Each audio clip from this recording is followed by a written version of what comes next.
Okay see this topic ये आज the Hindu का एक वन ऑफ इम्पॉर्टेंट टॉपिक है रिलेटेड टू एनवायरनमेंट। ओके इसने यहाँ पे बोला है कि rainfall has major impact on elephant movement in the southern western Ghat. Okay इस न्यूज में क्या है कि यहाँ पे इस न्यूज का क्रक्स क्या है कि यहाँ पे ये बता रहे हैं कैसे ये जो वेस्टर्न घाट है, ठीक है, और यहाँ पे जो प्रोटेक्टेड एरिया है ये कर्नाटका का बांदीपुर नेशनल पार्क और Nagarhole national park and Kerala का Palakkad and Mannarkkad national park. Okay not forest division. Okay तो ये जो प्रोटेक्टेड एरियाज हैं यहाँ पे स्टडी हुई और यहाँ पे इन्होंने देखा कि कैसे रेनफॉल पैटर्न जो एलिफेंट की मूवमेंट है एंड एलिफेंट की अकरेंस है उसको इन्फ्लुएंस कर रहा है। ठीक है, तो ये स्टडी यहाँ पे की गई। ठीक है, और आप इसको प्रीलिम्स पॉइंट ऑफ व्यू से याद रखिए लोकेशन, ये तो नीलगिरी बायोस्फीयर का पार्ट है। ठीक है, एंड ये भी हमारा केरला का जो वेस्टर्न घाट में फॉरेस्ट डिवीजन है वो इम्पोर्टेंट प्रोटेक्टेड एरिया है। ओके सो अब हम इस स्टडी पे आते हैं। यहाँ पे बोलते हैं कि can rainfall decide where elephant move. क्या रेनफॉल डिसाइड कर सकता है कि एलिफेंट कहाँ मूव करेंगे और उनकी क्या अकरेंस है।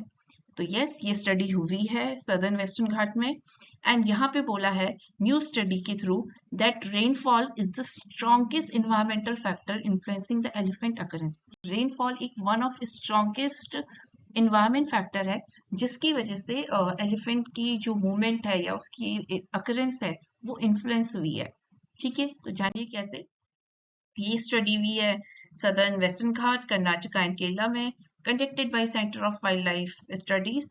507 कम्युनिटी रेजिडेंट का इंटरव्यू लिया गया और एक मॉडल बनाया गया, इकोलॉजिकल मॉडल, और उसमें ये सारी जो इंफॉर्मेशन है जो भी इंटरव्यू या लोकल लोगों से ली गई उसको इंटीग्रेट की गई। ओके अब यहाँ पे क्या हुआ, ये स्टडी एरिया जो कि हम देख चुके हैं कि ये सारे इन्वॉल्व थे, ये प्रोटेक्टेड एरिया। ठीक है, अब क्या हुआ कि बिगेस्ट फाइंडिंग इस स्टडी की आई कि रेनफॉल इज एक स्ट्रॉन्गेस्ट फैक्टर है एलिफेंट मूवमेंट का। ठीक है, तो ये एक बहुत स्ट्रेट लाइन रिलेशनशिप बना रहा है कि more rainfall and more elephant movement toward that. Okay so elephant movement is influenced by, इस स्टडी में जो फैक्टर लिए गए थे वो रेनफॉल है, ये तो बता दिया कि बहुत स्ट्रॉन्गेस्ट है ये, human settlement and vegetation cover, human pressure. Okay now see इसमें जो सरप्राइजिंग फाइंडिंग है वो पता है क्या है। वो सरप्राइजिंग फाइंडिंग है कि जनरली हम सुनते हैं कि जो ह्यूमन सेटलमेंट है वो वहां पे जनरली वाइल्ड लाइफ एनिमल उतना मूव नहीं करते हैं जो जहाँ पे भी ह्यूमन सेटलमेंट होता है। बट यहाँ पे सरप्राइजिंगली ये देखा गया कि जो ह्यूमन सेटलमेंट है ना वो बहुत ही पॉजिटिव एसोसिएशन दिखा रहा है रिपोर्टेड एलिफेंट की प्रेजेंस का। मतलब जहाँ पे ह्यूमन सेटलमेंट है ऑब्वियस सी बात है कि वहां पे डेंस वेजिटेशन तो नहीं होगा। ओके लेकिन वहां पे एलिफेंट की प्रेजेंस ज्यादा है। ठीक है, अब ये है लेकिन इन्होंने इसका जो पॉसिबल एक्सप्लेनेशन दिया वो ये दिया कि ठीक है ह्यूमन सेटलमेंट में अगर एलिफेंट की प्रेजेंस और अक्यूरेंस है भी तो भी एक ना सर्टेन थ्रेशोल्ड होता है। अगर ह्यूमन प्रेशर उस थ्रेशोल्ड को क्रॉस कर गया तो फिर वहां पे एलिफेंट की प्रेजेंस और वहां पे जो एलिफेंट की अकरेंस है वो डिक्लाइन होना शुरू कर देगी, ह्यूमन वाइल्ड लाइफ कॉन्फ्लिक्ट शुरू हो जाएगा। ठीक है, तो एक थ्रेशोल्ड के बाद ये चीज प्रॉब्लम क्रिएट कर लेती है and man and animal conflict को जैसी प्रॉब्लम को रेज कर लेती है। तो ये स्टडी की इंपॉर्टेंट फाइंडिंग है। ठीक है, बट इनका जो इस स्टडी में बिगेस्ट इन्वायरमेंटल कंसर्न था वो था land use change. Land use change जो पैटर्न होता है, कैसे लैंड यूज हो रही है, कैसे एक फॉरेस्ट की लैंड धीरे धीरे वेजिटेशन कम होता जा रहा है और वहां पे लोग बसते जा रहे हैं, लोग आते जा रहे हैं, घिरते जा रहे हैं, उस लैंड को यूज करते जा रहे हैं। तो उसकी वजह से क्या है कि बिटवीन इन्होंने देखा 2002 टू 2022 ह्यूमन सेटलमेंट इंक्रीज हुआ है, डेंस वेजिटेशन डिक्लाइन हुई है और रिजल्ट क्या हुआ है, चेंजिंग एलिफेंट हैबिटेट में चेंज हुआ है and possible human animal conflict भी है। So study highlight the major environmental concern जिसमें इन्होंने बताया कि लैंड यूज चेंजेस ऑल्टर करता है movement and potentially intensify human elephant interaction जो कि लेटर ऑन कॉन्फ्लिक्ट ही रेज करने वाला है।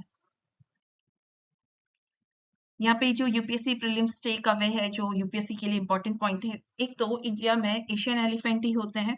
ठीक है, मोस्टली जो एलिफेंट है।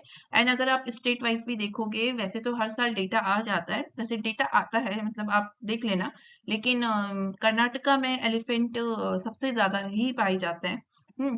और यहाँ का जो एशियन एलिफेंट का आईयूसीएन स्टेटस है वो इंडेंजर्ड है। वाइल्ड लाइफ प्रोटेक्शन एक्ट 1972 के में ये शेड्यूल 1 स्पीसीज में आता है, साइट्स में अपेंडिक्स 1 में आता है।